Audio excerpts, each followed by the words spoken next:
Le téléphone a sonné à 11h17 du matin, et j'ai su que quelque chose n'allait pas avant même de répondre. Non pas par intuition mystique, ni par dramatisme, mais parce que personne ne m'appelait à cette heure-là. Lorsque j'ai entendu la voix de l'homme à l'autre bout du fil, poli mais tendu, j'ai senti mon estomac se nouer. « Madame, nous vous appelons de la banque.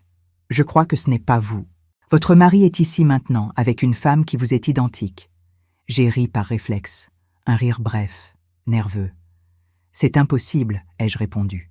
Mon mari est en voyage d'affaires. » Le silence qui a suivi a été trop long pour être une simple erreur administrative. L'homme s'est éclairci la gorge et a baissé la voix comme s'il craignait que quelqu'un d'autre ne l'entende. « C'est justement pour cela que je vous appelle, » a-t-il dit. « Monsieur est en train d'essayer de réaliser une démarche importante et quelque chose ne colle pas. La femme qui l'accompagne se présente comme vous. Elle a votre nom, vos papiers, votre signature, mais il y a des détails qui ne correspondent pas. » J'ai senti la maison tourner lentement autour de moi. Je me suis appuyé sur la table pour ne pas tomber. « S'il vous plaît, » a-t-il ajouté, « nous avons besoin que vous veniez immédiatement. » J'ai raccroché sans dire au revoir. Je suis resté à fixer le téléphone comme s'il s'agissait d'un objet étrange. J'ai pensé à mon mari, à sa valise préparée la veille au soir, aux baisers distraits avant de partir, aux messages qu'il m'avait envoyés depuis l'aéroport disant qu'il serait occupé toute la journée. J'ai pensé aux mots identiques. Personne n'est identique à personne. Je me suis dit qu'il devait s'agir d'une erreur, d'une fraude, d'un malentendu, mais quelque chose dans le ton de l'employé, quelque chose dans l'urgence contenue de sa voix, me disait que la vérité était autre. Je me suis mise mon manteau sans savoir pourquoi. J'ai pris mon sac, les clés, et je suis sortie de chez moi presque en courant. Dans l'ascenseur, je me suis regardée dans le miroir, les cheveux attachés, l'écharpe beige que je porte depuis des années, le visage fatigué d'une femme qui ne s'étonne plus facilement. J'ai pensé avec une clarté qui m'a glacé le sang. Quelqu'un est en train d'utiliser ma vie comme déguisement. En sortant dans la rue, le bruit m'a frappé. Tout continuait pareil pour les autres et cette normalité m'a paru offensante. Durant le trajet à travers Bordeaux vers la banque, j'ai tenté de reconstruire mon mariage comme s'il s'agissait d'un film accéléré. 37 ans ensemble. Une vie faite de routine, de silence partagé, d'accords tacites. J'avais quitté mon travail quand les enfants étaient nés. J'avais aidé avec la comptabilité quand il avait ouvert son entreprise. J'avais signé des papiers sans les lire complètement parce que je faisais confiance. J'ai toujours fait confiance. Je pensais que cette confiance était de l'amour. Il ne m'était jamais venu à l'esprit qu'elle pouvait aussi être de l'aveuglement. Je suis arrivée à la banque avant ce que j'attendais. Le gardien m'a regardé 2 fois avant de me laisser passer. « On m'a appelé », ai-je dit. Ma voix a sonné ferme, même si tout tremblait à l'intérieur. Ils m'ont conduite à un petit bureau. L'employé de l'appel était là, pâle, accompagné d'une femme plus jeune qui ne cessait de regarder la porte. « Merci d'être venu », a-t-il dit. « Nous avons besoin que vous voyiez quelque chose. » Il a ouvert le store à peine un peu. À travers la vitre, je les ai vus. Mon mari debout, parlant avec un directeur, et à ses côtés une femme. Mon corps a réagi avant mon esprit. Mes jambes se sont dérobées. J'ai dû m'asseoir. La femme portait la même coupe de cheveux que moi, la même couleur. Elle portait un manteau très semblable au mien. Elle tenait même son sac de la même façon, appuyé contre le côté gauche. Ce n'était pas une coïncidence grotesque, c'était une imitation soignée. « Elle dit s'appeler comme vous ?» a murmuré l'employé. « Elle connaît des données que seul vous devriez connaître. » Je ne pouvais pas cesser de la regarder, non pas parce qu'elle était plus jeune ou plus belle, mais parce qu'elle occupait une place qui ne lui appartenait pas. Ma place. Je l'ai vue rire, toucher le bras de mon mari avec une familiarité qui m'a paru obscène. Lui ne semblait pas nerveux, il semblait à l'aise. J'ai voulu me lever et partir en courant. J'ai voulu l'affronter. J'ai voulu crier, mais quelque chose en moi s'est endurci. Une voix que je n'ai pas reconnue. « Observe, apprends, ne te précipite pas. » Je suis restée assise, respirant lentement, tandis que l'employé continuait à parler de procédure et de vérification. Je ne pensais qu'à une chose. Cela n'a pas commencé aujourd'hui. Soudain, j'ai compris que ce voyage d'affaires n'était pas nouveau, que les absences, les changements d'humeur, la distance croissante avaient une autre explication, que cette femme n'était pas apparue de nulle part. Quelqu'un ne devient pas identique par accident. On s'entraîne, on étudie, on se prépare. Et mon mari avait fait partie de cela. « Que voulez-vous faire ?» m'a demandé la femme de la banque avec précaution. Je l'ai regardé. J'ai pensé à mes enfants, à ma maison, à mon nom écrit sur des centaines de documents. J'ai pensé à tout ce qui était en jeu et j'ai répondu quelque chose qui m'a surprise moi-même. « Rien, ai-je dit. Pas encore. » Je suis sortie de la banque sans qu'il me voie. J'ai marché 2 rues sans sentir mes pieds. Je me suis assise dans un café et j'ai commandé de l'eau. J'avais besoin de réfléchir.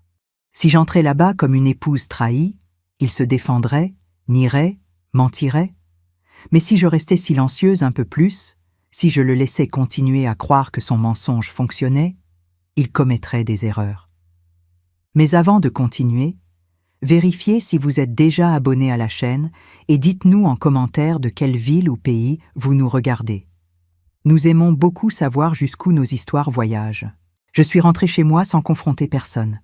J'ai refermé la porte derrière moi et je me suis adossée contre elle, respirant profondément. Le silence de l'appartement m'a enveloppée comme une couverture trop lourde. Je me suis assise sur le canapé et j'ai laissé mon regard errer sur les murs, les meubles, les photos encadrées. Tout me semblait soudain étranger, comme si je voyais ma propre vie à travers les yeux de quelqu'un d'autre. Pendant des années, j'ai cru que mon mariage était simple, même prévisible. Il n'y avait pas de grands scandales ni de cris qui attirent l'attention des voisins. Il y avait de la routine, de longs silences et une cohabitation qui fonctionnait comme un mécanisme ancien, usé, mais encore en marche. Je croyais que c'était de la stabilité. Aujourd'hui, je sais que c'était aussi de l'invisibilité. J'ai connu Philippe quand j'avais 23 ans. Il travaillait déjà dans le monde de la finance et parlait avec assurance de projets, d'investissements et d'avenir. Je me suis sentie protégée par cette fermeté. Nous nous sommes mariés rapidement, comme on le faisait à l'époque, et bientôt les enfants sont arrivés. J'ai quitté mon emploi parce que quelqu'un devait soutenir la maison, et il a promis que ce sacrifice serait temporaire. Il n'en a plus jamais parlé. Moi non plus. J'ai appris à vivre en arrière-plan sans m'en rendre compte. J'organisais des dîners de travail, j'écoutais des conversations qui ne m'incluaient pas. Je signais des documents qu'il m'apportait avec un sourire fatigué. « C'est comme d'habitude », disait-il. Je faisais confiance. Faire confiance était plus facile que questionner. Questionner impliquait la possibilité de découvrir quelque chose que je n'étais pas prête à affronter. Avec les années, mon nom est apparu moins dans les conversations et plus sur les papiers, toujours comme soutien, comme garantie, comme quelqu'un qui accompagne, jamais comme protagoniste. Quand il a prospéré, j'ai célébré. Quand il a voyagé davantage, je me suis adaptée. Quand il a commencé à rentrer tard, j'ai trouvé des excuses avant qu'il n'ait à en donner. Il y a eu des signes, maintenant je le sais. Des changements petits, presque élégants. Il a commencé à corriger ma façon de m'habiller. « Cette couleur te vieillit », disait-il avec un rire léger. Il suggérait des coupes de cheveux plus modernes. Il m'offrait des vêtements similaires à ceux qu'il croyait que je devais porter. J'acceptais en pensant que c'était de l'attention. Je ne voyais pas que c'était aussi un moule. Notre vie sociale s'est réduite. Nous avons cessé de voir des couples amis parce qu'ils n'apportaient rien. Ils préféraient de nouvelles rencontres, des gens plus jeunes, des environnements où j'étais présentée comme ma femme, sans nom propre. J'ai commencé à me sentir comme un accessoire qui va avec tout et ne se démarque en rien. Quand j'ai eu 60 ans, il a organisé un petit dîner. Il a porté un toast à ma compagnie inconditionnelle. Ce mot est resté en résonance. Il n'a pas dit amour, il n'a pas dit admiration. Il a dit compagnie, comme si j'étais un objet fiable, pas une personne avec une histoire. À la maison, nous parlions moins. Je remplissais les silences avec des tâches, avec de l'ordre, avec la télévision en fond sonore. Il se réfugiait dans son téléphone, dans des courriels que je ne voyais pas, dans des appels qu'il passait dans une autre pièce. Quand je demandais, il me disait que c'était des affaires de travail. J'acquiesçais toujours. Mes amies ont remarqué le changement avant moi. « Je te vois éteinte », m'a dit l'une d'elles un après-midi. Cela m'a agacée. J'ai pensé qu'elle exagérait. Comment pouvais-je être éteinte si ma vie était en ordre? J'avais une maison, des enfants adultes, une stabilité économique. Je ne comprenais pas que l'ordre peut aussi asphyxier quand il ne laisse pas d'espace pour exister. La veille de l'appel de la banque, il a préparé sa valise avec soin. Il m'a demandé une chemise spécifique, une montre. Il m'a donné un baiser rapide et a dit que le voyage serait court. Je l'ai aidé comme toujours. Je n'ai pas remarqué de nervosité, je n'ai pas remarqué de culpabilité, j'ai remarqué de l'habitude. L'habitude de quelqu'un qui croit que tout est sous contrôle. Après l'appel, chaque souvenir a commencé à se réorganiser différemment. Les absences n'étaient plus du travail, les corrections n'étaient plus de l'attention, les silences n'étaient plus de la fatigue. C'était de la stratégie. Quelqu'un ne remplace pas quelqu'un d'autre du jour au lendemain. On répète, on teste, on compare. Je me suis rendu compte qu'il m'avait observé pendant des années, non pas pour me comprendre, mais pour me reproduire. Mes gestes, mes réponses, mes données personnelles, tout ce que j'avais partagé en confiance était devenu du matériel d'étude. Ce soir-là, j'ai ouvert des tiroirs que je ne touchais plus depuis longtemps. J'ai passé en revue des dossiers, des contrats, des relevés bancaires. J'ai commencé à lire avec attention ce que je signais avant sans réfléchir. Mon nom apparaissait dans des endroits clés, mais toujours associé au sien. Je n'étais pas invisible sur les papiers, je l'avais été dans la relation. Je me suis souvenu de conversations où il me demandait de répéter des histoires familiales pour ne pas les oublier. Des détails sur mes goûts, mes routines, mes réponses automatiques. Je pensais que c'était de la nostalgie. Maintenant, je comprenais que c'était de l'entraînement. J'ai pleuré pour la première fois, non pas pour lui, mais pour moi, pour la femme qui s'était adaptée jusqu'à devenir prévisible, pour la confiance que j'avais offerte sans exiger de réciprocité. J'ai pleuré peu. Les larmes n'ont pas duré. C'était comme un nettoyage nécessaire avant de reprendre mon souffle. Cette nuit-là, quand il a appelé depuis le voyage, j'ai répondu avec naturel. Il m'a parlé de réunions, de fatigue, d'hôtels. J'ai écouté sans interrompre. Je ne l'ai pas confronté. Je lui ai demandé s'il avait bien mangé. Je lui ai souhaité du repos. J'ai raccroché calmement. Feindre la normalité a été plus difficile que pleurer, mais aussi plus puissant. Parce que pendant qu'il continuait à croire que je ne voyais rien, je commençais à voir trop clairement. Je suis retournée à la banque 2 jours plus tard, à la même heure, avec le même manteau et l'écharpe beige. Je n'ai pas appelé avant. Je ne voulais prévenir personne. J'ai marché jusqu'à l'entrée avec le pouls ferme et la tête froide, comme si j'entrais dans un théâtre pour voir une pièce dont je devinais déjà la fin. En franchissant les portes vitrées, j'ai senti une pression dans la poitrine, mais je ne me suis pas arrêtée. Cette fois, je n'allais pas regarder de loin. Je l'ai vue tout de suite. Elle était assise à l'une des tables du fond, penchée en avant, parlant avec une gestuelle que je connaissais trop bien. Elle bougeait les mains, comme je le fais quand j'explique quelque chose d'important. Elle souriait avec le coin gauche un peu plus relevé. Elle portait les cheveux attachés de la même façon que moi depuis des années. Ce n'était pas seulement ressemblant, c'était un miroir répété. Philippe était en face d'elle, attentif, fier même. Quand il l'écoutait, il acquiesçait avec cette expression que j'avais vue tant de fois à la maison. Il la présentait avec naturel à ceux qui s'approchaient. « Ma femme », disait-il. Ce mot m'a traversé comme une écharde, non pas par jalousie, mais par l'audace, par la certitude avec laquelle il le prononçait. Je me suis approchée du comptoir et j'ai demandé à parler au directeur. Pendant que j'attendais, je n'ai pas pu m'empêcher de l'observer avec plus de détails. Elle portait une bague similaire à la mienne, pas identique, mais suffisamment semblable pour passer inaperçue. Son parfum flottait dans l'air. C'était le même que celui qu'il m'offrait à chaque anniversaire. J'ai compris alors qu'elle n'imitait pas mon apparence par goût. Elle reproduisait mon identité. Le directeur m'a conduite à un bureau. Il m'a offert de l'eau. J'ai refusé. Je voulais voir. J'avais besoin de voir. Je me suis levée et j'ai demandé la permission de sortir. Un instant, ai-je dit. Personne ne m'a arrêté. J'ai marché directement vers la table où ils étaient. Je ne me suis pas annoncée. Je n'ai pas élevé la voix. Je me suis plantée à 1,2 m. La femme a levé les yeux la première. Ses yeux se sont ouverts à peine, juste assez pour révéler de la surprise. Puis, elle a composé son visage et a souri comme si elle me connaissait. Philippe a mis une seconde de plus à me reconnaître. Quand il l'a fait, son visage a perdu toute couleur. « Qu'est-ce que tu fais ici ?» a-t-il demandé. « Je suis venu voir mon reflet », ai-je répondu. « Il paraît qu'il se promène. » Le silence autour a été immédiat. La femme identique à moi m'a observé avec un mélange de défi et de calcul. Elle n'a pas reculé, elle n'a pas nié.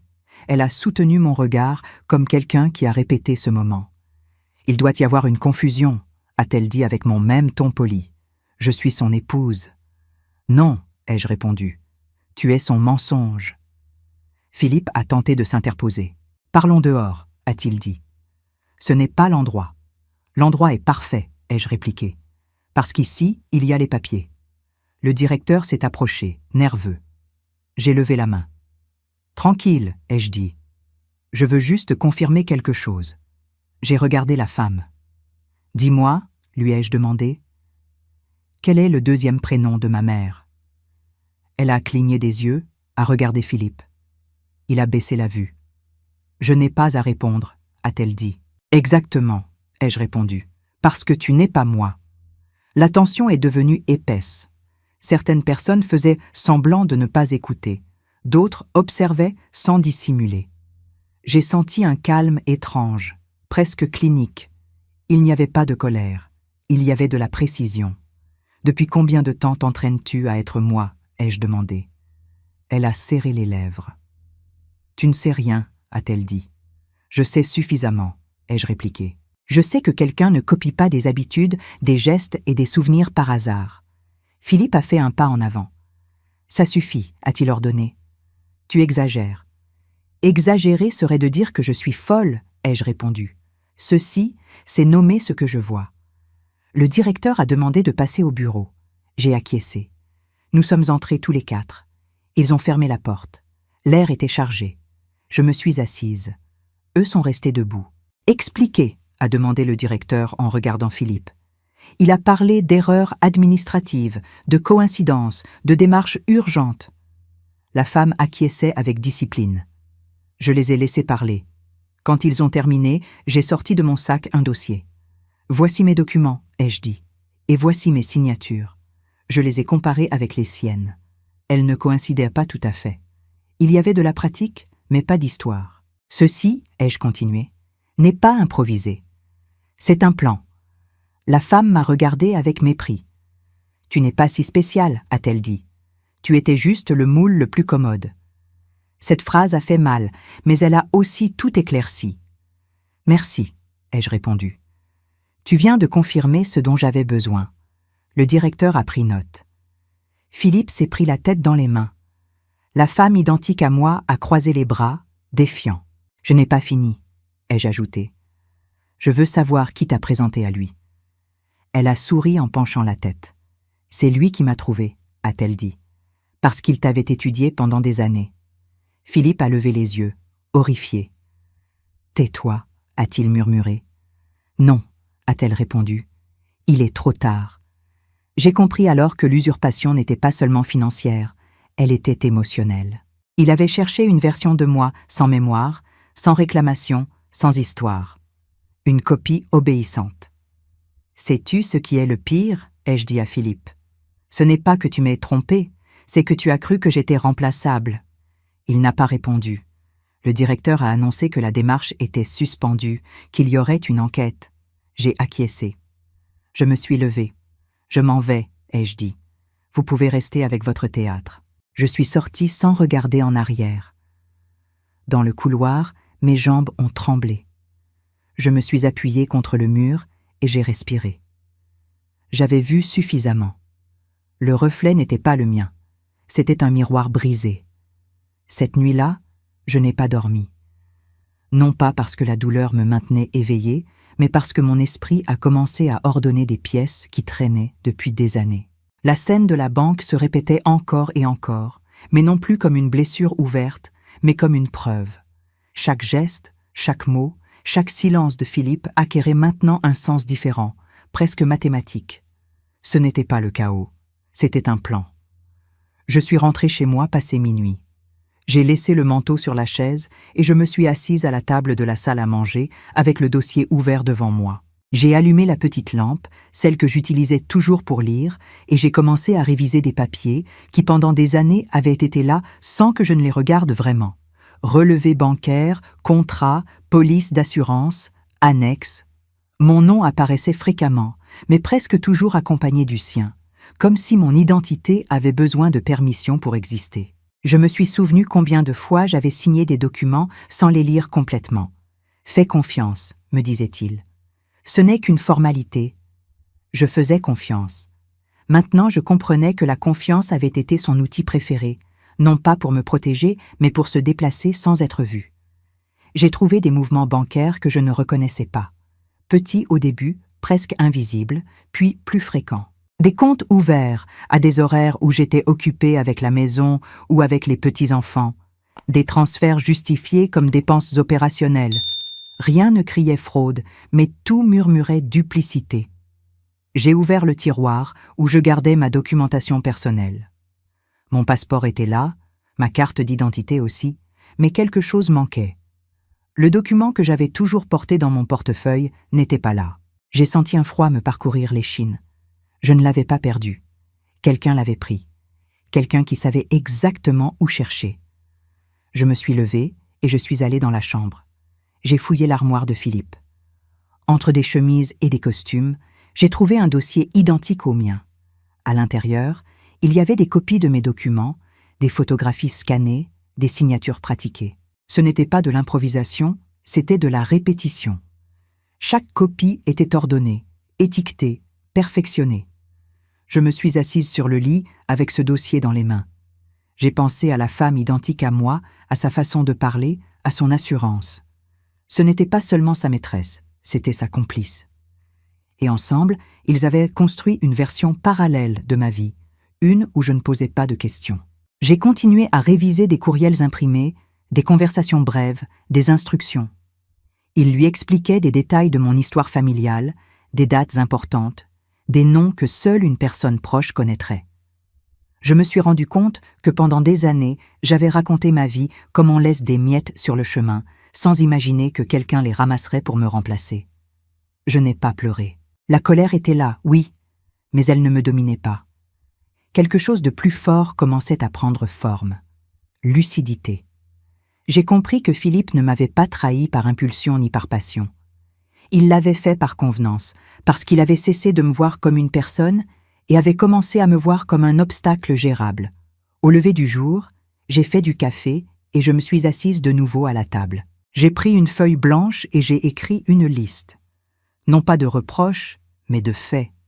Ce que je savais, ce que je soupçonnais, ce que je pouvais prouver. La différence était fondamentale. Il ne s'agissait plus de sentiments blessés, mais d'identité volée. J'ai appelé la banque et j'ai demandé un rapport complet des mouvements récents. J'ai appelé un notaire pour vérifier les procurations. J'ai appelé une amie avocate, sans entrer dans les détails, et je lui ai demandé une recommandation discrète. Elle m'a donné le nom de Maître Delacroix. Chaque appel était un pas. Chaque pas m'éloignait de la femme trompée et me rapprochait de la femme qui décide. Philippe a appelé 3 fois ce matin-là. Je n'ai pas répondu. Il m'a laissé des messages confus, mélangeant excuses et reproches, inquiétudes et contrôle. Je ne les ai pas effacés. Je les ai gardés. Tout pouvait servir. Dans l'après-midi, je suis allée à la mairie pour demander un duplicata de ma carte d'identité, cette fois avec des alertes. J'ai demandé que toute utilisation abusive soit enregistrée. Le fonctionnaire m'a regardé avec curiosité, mais n'a pas posé de questions. Je n'ai pas expliqué. J'ai appris qu'il ne faut pas toujours justifier l'autoprotection. J'ai appelé Maître Delacroix. Je lui ai raconté seulement le nécessaire. Son silence à l'autre bout de la ligne a été long. « C'est grave », a-t-elle dit finalement. « Mais si vous avez de la patience, cela peut se résoudre en votre faveur. » J'ai raccroché avec une sensation nouvelle. Pouvoir. Ce soir-là, Philippe est rentré tôt, trop tôt. Il m'a observé depuis la porte comme s'il cherchait des signes. « Tu es allé à la banque ?» a-t-il demandé. « Oui », ai-je répondu.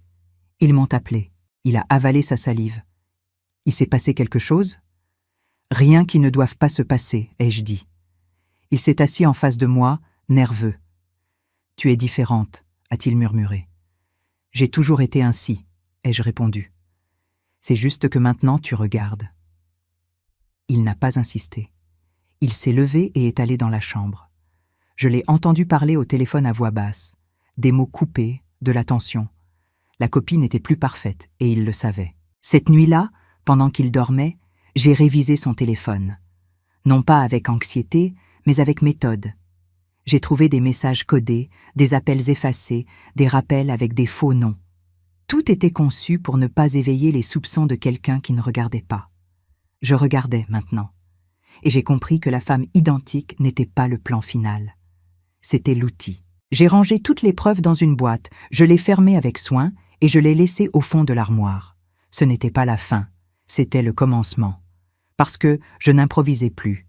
Je préparais quelque chose qui ne s'arrêterait pas, avec des excuses ni des larmes. Je me suis couché tard. Avant d'éteindre la lumière, je me suis regardé dans le miroir une fois de plus. J'ai touché mon visage, mes rides, mes gestes réels.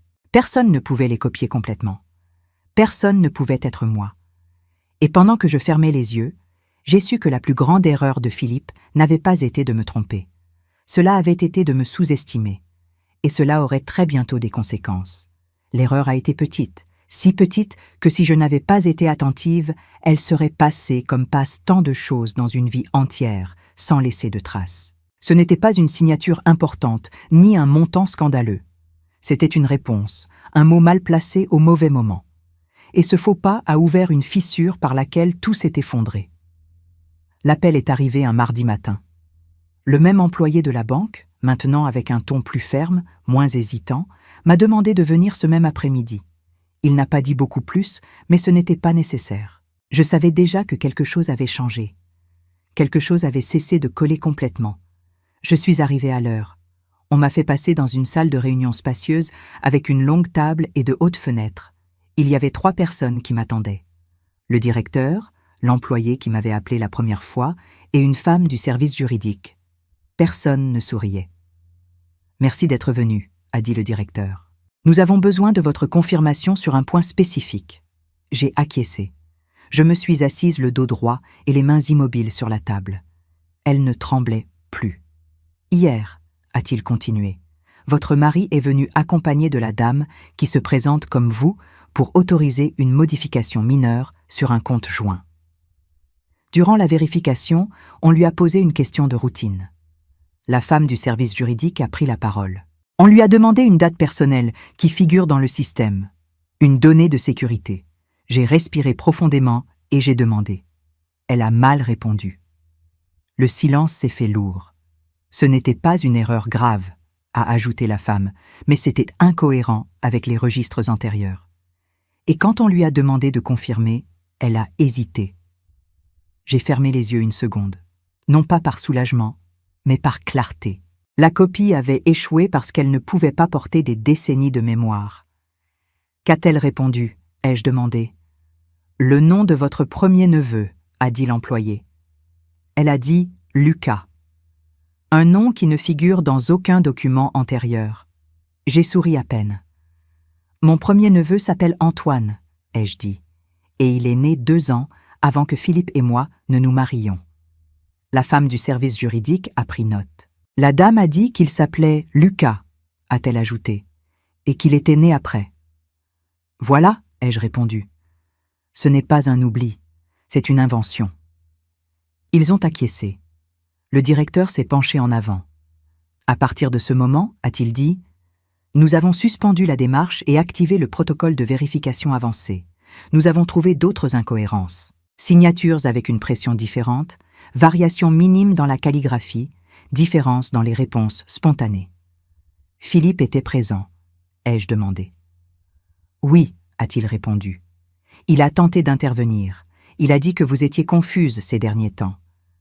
Cette phrase m'a traversée, mais elle ne m'a pas désarmée. Merci, ai-je dit. De quoi avez-vous besoin de moi maintenant? La femme du service juridique a glissé un document vers moi.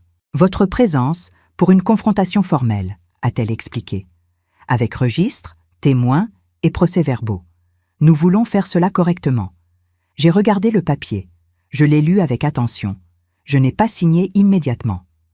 Quand ai-je demandé. Demain matin. J'ai acquiescé. Je serai là. Le lendemain matin, la scène a été sobre, professionnelle, sans cri. Philippe est arrivé avec la femme identique. Elle était pâle. Lui évitait de me regarder. Nous nous sommes assis. La femme du service juridique a expliqué la procédure. Elle a montré des documents, comparé des signatures, lu des registres. La copie a commencé à s'effondrer avec chaque question. « Pouvez-vous confirmer le nom de jeune fille de votre grand-mère maternelle ?» a demandé la femme. Elle a hésité. « Je ne me souviens pas », a-t-elle dit. « Vous souvenez-vous où vos parents se sont rencontrés ?» ont-ils insisté. Elle a regardé Philippe. Il a fermé les yeux. « Ça suffit », a-t-il dit. « C'est une persécution. » « Non, » a répondu le directeur. « C'est une vérification. » Je n'ai pas parlé. Ce n'était pas nécessaire. Finalement, la femme identique s'est levée. « Je ne vais pas continuer », a-t-elle dit. Ce n'était pas mon idée. Philippe s'est levé d'un bond. « Tais-toi » a-t-il crié. La salle est restée en silence. « C'est enregistré », a dit la femme du service juridique. « Merci. » La confrontation s'est terminée là. La banque a suspendu toutes les opérations conjointes. Une enquête formelle pour usurpation d'identité a été lancée. Philippe est sorti le premier, sans me regarder. La femme l'a suivi en pleurant. Je suis resté un moment de plus. J'ai signé le nécessaire. J'ai remercié. Je me suis levé. « Une chose de plus », ai-je dit avant de partir. « Merci de m'avoir cru quand vous avez douté. » Le directeur a acquiescé.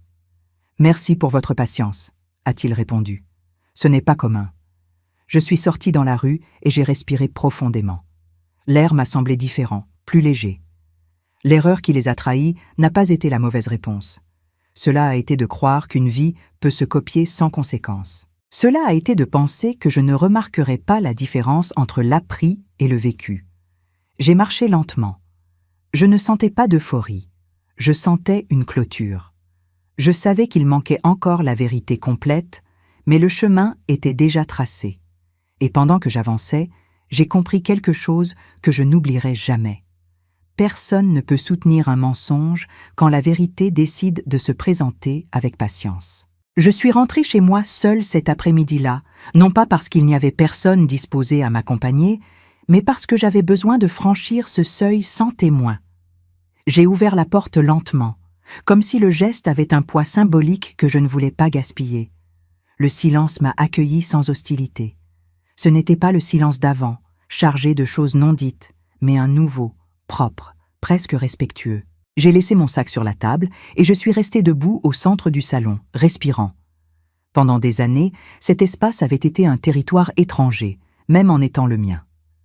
Je marchais dedans comme quelqu'un qui ne veut pas laisser de traces. Aujourd'hui, non. Aujourd'hui, j'étais là avec mon nom complet, avec mon histoire entière, avec la vérité déjà dite et enregistrée. Personne ne pouvait m'effacer de ma propre maison. Les jours suivants ont été de démarches et de décisions. La banque m'a appelé pour confirmer la restitution totale de mes accès. Les comptes sont restés sous mon contrôle direct. Le notaire m'a expliqué avec calme chaque étape, chaque papier. J'ai tout lu, j'ai tout demandé. Je n'ai signé que lorsque j'ai compris. Chaque geste était une réparation silencieuse. Philippe a tenté de communiquer plusieurs fois. D'abord avec des messages longs, presque désespérés, puis avec d'autres brefs chargés de reproches. Ensuite, silence. Je n'ai répondu à aucun. Non pas parce que je n'avais pas de mots, mais parce que je n'avais plus rien à négocier. J'avais parlé quand cela importait. Le reste était du bruit. Mes enfants ont commencé à appeler plus souvent, avec précaution, avec des questions timides. Je ne les ai pas blâmés. Je les ai écoutés. Je leur ai expliqué le nécessaire, sans dramatisme.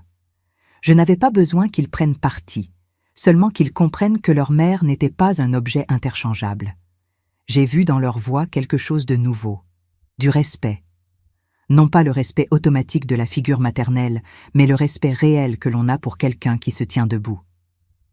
Un après-midi, ma fille Sophie est venue me rendre visite. Elle s'est assise en face de moi et m'a regardé longuement. « Je n'aurais jamais pensé que tu étais capable de tout ça », a-t-elle dit. Elle ne l'a pas dit avec mépris. Elle l'a dit avec étonnement. « Moi non plus », ai-je répondu. Parce que je n'en avais jamais eu besoin avant.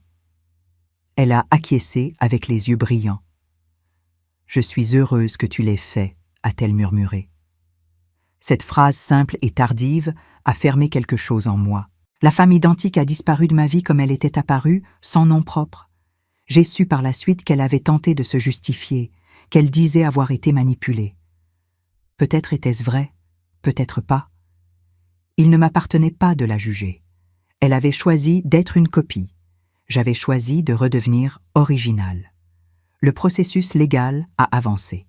Philippe a perdu accès à plusieurs bénéfices. Son image, si soigneusement construite, s'est fissurée. Non pas par vengeance de ma part, mais par la conséquence logique de ses actes. J'ai appris que la justice la plus convaincante n'a pas besoin de cris ni d'humiliation publique. Elle a seulement besoin de temps et de vérité. Un dimanche matin, je suis allée marcher au jardin public de Bordeaux. Je me suis assise sur un banc et j'ai observé les gens passer. Des femmes jeunes, plus âgées, des couples, des personnes seules. J'ai pensé à combien d'histoires invisibles marchent à nos côtés sans que personne ne les regarde. J'ai pensé à combien de femmes de mon âge croient qu'il est trop tard pour changer quelque chose. Et j'ai senti une impulsion profonde de le dire à voix haute. Il n'est pas trop tard. Il n'est pas trop tard pour apprendre. Il n'est pas trop tard pour dire ça suffit. Il n'est pas trop tard pour récupérer ce qui t'appartient. Même si ce qui t'appartient, c'est toi-même.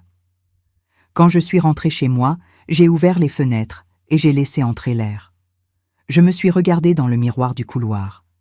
La femme qui me renvoyait le regard avait de nouvelles rides, oui, mais elle avait aussi quelque chose qui n'était pas là avant, une fermeté tranquille. Elle n'avait pas besoin de prouver quoi que ce soit. Elle n'avait pas besoin d'être validée. Elle existait pleinement. À mes 62 ans, j'ai compris quelque chose que personne ne m'avait enseigné quand j'étais jeune. Il ne suffit pas d'exister. Il faut occuper sa propre place. Et pendant trop longtemps, j'avais laissé la mienne vide pour que d'autres l'utilisent. L'appel de la banque a été le début, mais ce n'était pas la cause. La cause a été des années de silence, de confiance aveugle, de croire que l'amour exige toujours un sacrifice unilatéral. J'ai appris que le respect ne se négocie pas et que celui qui t'aime n'a pas besoin de t'effacer pour briller. Mon histoire n'a pas terminé quand ils ont tenté de me remplacer. Elle a commencé quand j'ai décidé de ne plus le permettre. Aujourd'hui, je marche plus lentement, mais avec la tête haute. Je lis chaque document, je pose chaque question et surtout, je m'écoute. Je ne justifie plus ce qui me met mal à l'aise, ni ne minimise ce qui me blesse. Non pas parce que je suis devenue dure, mais parce que je suis devenue honnête avec moi-même. Si tu écoutes cette histoire et que tu as senti un nœud dans la poitrine, je veux que tu saches quelque chose. Tu n'exagères pas. Quand quelque chose ne colle pas, quand on te fait sentir remplaçable, quand on te demande le silence en échange de la paix, ton intuition parle. Écoute-la. Même si cela fait peur, même si cela dérange les autres, le malaise passe. La perte de soi-même laisse des marques profondes. Il n'est jamais trop tard pour récupérer ton nom, ta voix et ta dignité. Je l'ai fait après 60 ans, et si j'ai pu, tu peux aussi. Peu importe combien d'années tu as gardé le silence, ni combien de fois on t'a dit que c'est comme ça. Les choses changent quand quelqu'un décide de changer. Si cette histoire a touché votre cœur, répondez ici dans les commentaires. À ma place, qu'auriez-vous fait? N'oubliez pas de regarder la prochaine vidéo qui apparaît sur votre écran. Elle apporte un rebondissement surprenant et émouvant qui vous captivera du début à la fin.